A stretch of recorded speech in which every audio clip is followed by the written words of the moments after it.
तो बेटा अब आपने कोणीय विस्थापन देखा कि कोणीय विस्थापन जो है वो किसके बराबर है, डेल्टा एस अपॉन आर। ये डेल्टा थीटा यहाँ पर कोणीय विस्थापन है और डेल्टा एस जो है ये रेखीय विस्थापन है और आर क्या है, त्रिज्या।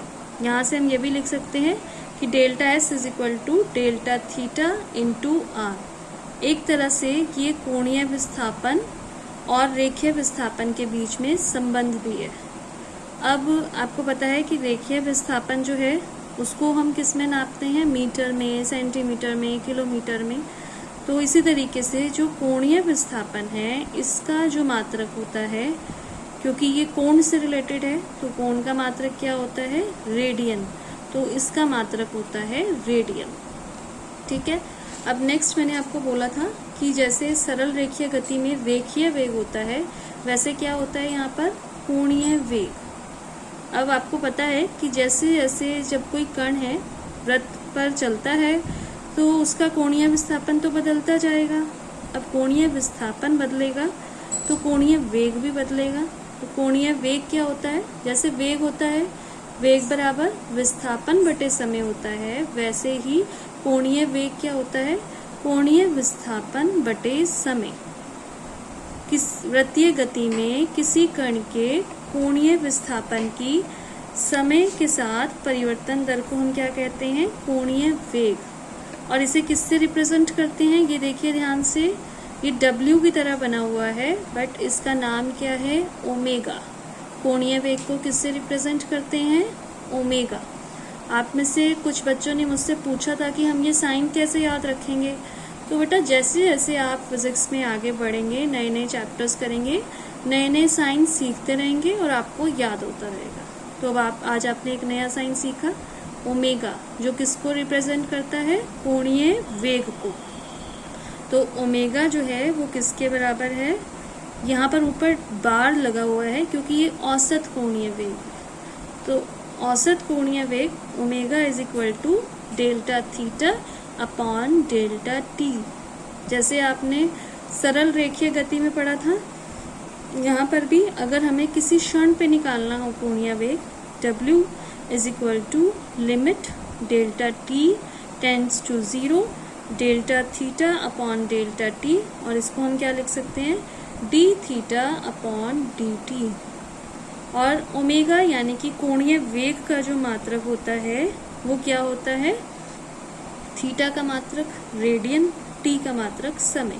तो रेडियन टी का मात्रक सेकंड, तो ओमेगा का मात्रक क्या होगा, रेडियन प्रति सेकंड। और जो इसकी विमा होती है, क्योंकि कोण की तो कोई विमा नहीं होती, टी की जो विमा होती है अपॉन में टी है, तो कोणीय वेग की विमा होती है t-1।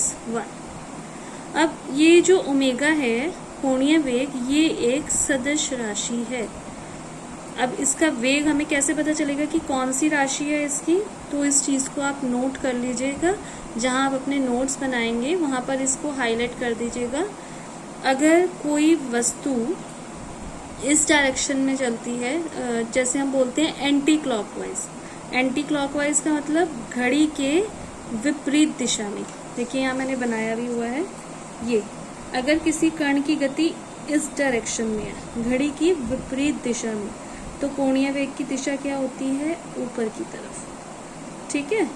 और अगर कण की गति इस डायरेक्शन में है, ये कौन सी डायरेक्शन है, घड़ी जिस डायरेक्शन में चलती है, अगर उस डायरेक्शन में है तो इसका जो कोणीय वेग की दिशा होगी वो कैसी होगी, नीचे की तरफ। इसको आप ज़रूर या तो ऐसे डायग्राम बना लीजिएगा या नोट्स में इसको हाईलाइट कर दीजिएगा कि अगर कण की गति जो है वो एंटी क्लॉकवाइज है तो कोणीय वेग ऊपर की तरफ होगा, और अगर कण की गति क्लॉकवाइज है तो कोणीय वेग नीचे की तरफ होगा।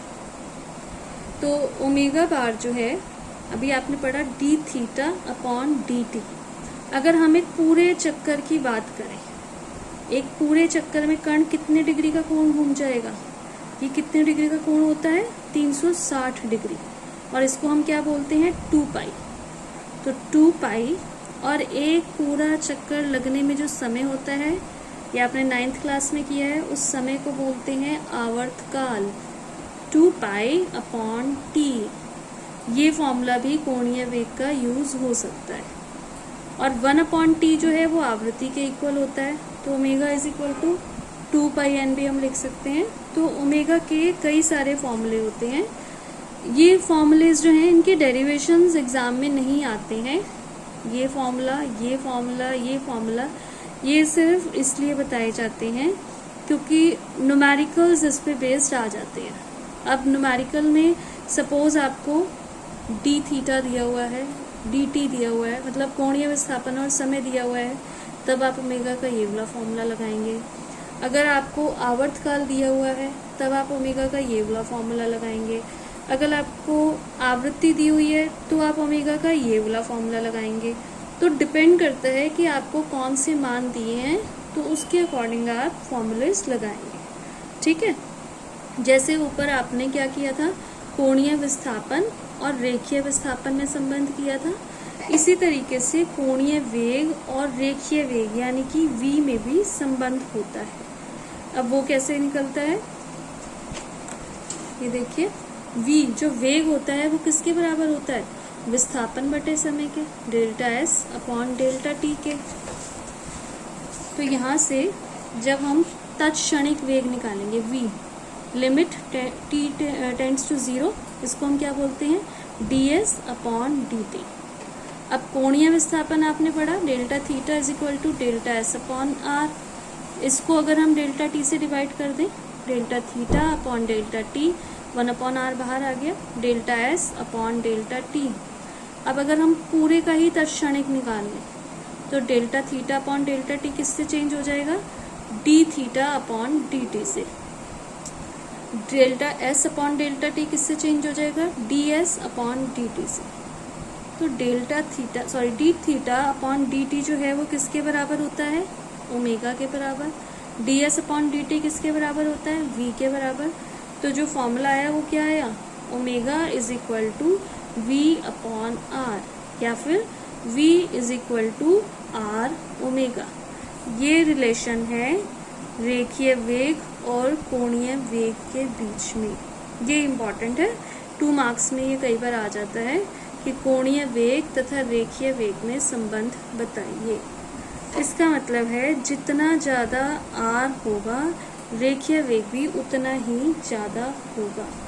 मतलब जो कण है वो केंद्र से जितनी ज़्यादा दूरी पर होगा, त्रिज्या जितनी ज़्यादा होगी तो रेखीय वेग भी उतना ही ज़्यादा होगा। इस रिलेशन में v r ओमेगा वाले रिलेशन में v भी सदिश राशि है, आपको पता है वेग सदिश राशि है, r त्रिज्या सदिश ये भी सदिश राशि है, ओमेगा कोणीय वेग ये भी आपको पता है सदिश राशि है। तो ये तीनों ही सदिश राशि हैं। और सदिश विश्लेषण वाले चैप्टर में आपने पढ़ा है कि r और अगर 2 सदिश राशियों का गुणनफल सदिश होता है तो उसको हम किस प्रोडक्ट से रिप्रेजेंट करते हैं, क्रॉस प्रोडक्ट से। तो इसको हम ऐसे लिख सकते हैं, v cross is equal to r cross omega. हम इसको इस तरीके से लिख सकते हैं, vector v is equal to vector r cross vector omega, क्योंकि ये तीनों ही सदिश राशियां हैं। तो इसमें अगर मान लीजिए, ये देखिए, एक डायरेक्शन में वेग हो, एक डायरेक्शन में r हो और ये दोनों एक दूसरे के लंबवत हो, मतलब बीच में 90 डिग्री का कोण बन रहा हो, तो जो तीसरी राशि है जो ओमेगा है उसकी दिशा क्या होगी, उसकी दिशा होगी ये ऊपर की तरफ लंबवत। ठीक है, तो तीनों ही कैसी राशियां हैं, तीनों ही सदिश राशियां हैं। अब नेक्स्ट टॉपिक जो इस चैप्टर का मोस्ट इम्पॉर्टेंट टॉपिक है और एग्जाम में कई बार आता है, वो क्या है, अभिकेंद्र त्वरण। क्वेश्चन में क्या आता है, अभिकेंद्र त्वरण की परिभाषा दीजिए, इसकी दिशा बताइए और इसके लिए व्यंजक स्थापित करिए। तो सबसे पहले इसकी परिभाषा, जब कोई कण एक समान चाल से वृत्तीय पथ पर गति करता है उसकी दिशा लगातार बदलती जाती है, अर्थात उसका वेग बदलता जाता है। इस दिशा में कण पर वेग की दिशा के लंबवत केंद्र की ओर एक त्वरण लगता है, इस त्वरण से क्या होता है, वेग का परिमाण नहीं बदलता पर दिशा बदलती रहती है। यहाँ तक तो आपको समझ आ गया। ये मैंने आपको वृत्तीय गति में भी बताया था कि जब कोई कण जो है वृत्तीय पथ पर गति करता है तो वेग का परिमाण नहीं बदलता, सिर्फ क्या बदलता है, दिशा। तो इसके कारण यहाँ पर क्या उत्पन्न हो जाता है, एक त्वरण उत्पन्न हो जाता है। और किस तरफ त्वरण उत्पन्न होता है, केंद्र की तरफ। इसलिए इस त्वरण को क्या कहा जाता है, अभिकेंद्र त्वरण। ये अभिकेंद्र त्वरण की डेफिनेशन। अब इसका जो निगमन है, डेरिवेशन है, तो आप डायग्राम सबसे पहले समझिए। माना कोई कण है और वो एक वृत्तीय पथ पर गति कर रहा है। वृत्त का केंद्र है O, वृत्त की त्रिज्या है R, और जो कण गति कर रहा है उसकी चाल एक समान है। हमने मान लिया कि जो चाल है वो v है, स्मॉल v, ठीक है। अब यहाँ पर हम देखते हैं कि P1 बिंदु जो है थोड़े टाइम में वो क्या करता है, P1 से P2 तक पहुँच जाता है, और यहाँ से यहाँ तक पहुँचने में वो कितनी दूरी चलता है, डेल्टा S। और जो कोणीय विस्थापन है यहाँ से यहाँ तक आने में वो कितना है, डेल्टा थीटा। अब जैसा कि मैंने आपको बताया कि वेग तो समान है, चाल समान है, पर क्योंकि दिशा बदलेगी तो इसलिए वेग भी क्या होगा, बदलेगा।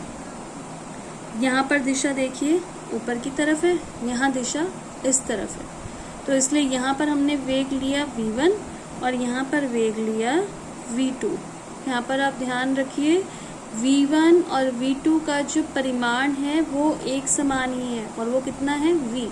सिर्फ क्या अलग है, दिशा अलग अलग है। अब इसको और इसको लेकर एक हमने ट्रायंगल ड्रॉ किया। ये देखिए v1 ऐसे है इसकी डायरेक्शन, तो हमने v1 ड्रॉ कर लिया। v2 इसकी डायरेक्शन ऐसे है, ये हमने v2 ड्रॉ कर लिया। इन दोनों का डिफरेंस का मतलब सदिशों का घटाना।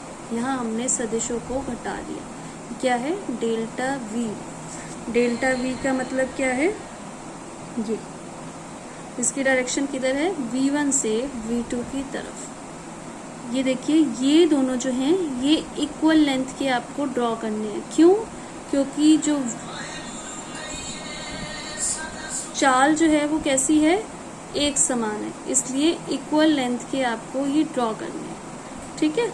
तो फिर से एक बार देख लीजिए, ये तो है जो चाल वृत्तीय पथ पर गति कर रहा है, और ये जो इसके दो वेग हैं अलग अलग दिशाओं में, उसको लेकर हमने एक ट्रायंगल ड्रॉ कर लिया। क्लियर है। अब हम बात करते हैं त्रिभुज O P1 P2 की। क्योंकि ये जो विस्थापन है डेल्टा S ये बहुत छोटा है, तो इसलिए इसको हम एक स्ट्रेट लाइन ही कंसिडर कर सकते हैं। ट्रायंगल O P1 P2 और ट्रायंगल, इसको नाम दिया हमने QAB। ये दोनों ट्रायंगल कैसे हैं, ये समरूप है। जब समरूप हैं, क्यों समरूप हैं, क्योंकि इनकी दोनों की भुजाएं, यहाँ देखिए इसकी ये वाली भुजा और इसकी ये वाली भुजा बराबर है, ये भी त्रिज्या ये भी त्रिज्या। इसी तरीके से इसकी ये वाली भुजा और ये वाली भुजा भी बराबर है, क्योंकि चाल तो बराबर है। और इनके बीच का कोण, ये डेल्टा थीटा, ये भी डेल्टा थीटा, ये भी बराबर है। तो इसलिए ये त्रिभुज कैसे हुए, ये त्रिभुज हैं समरूप त्रिभुज।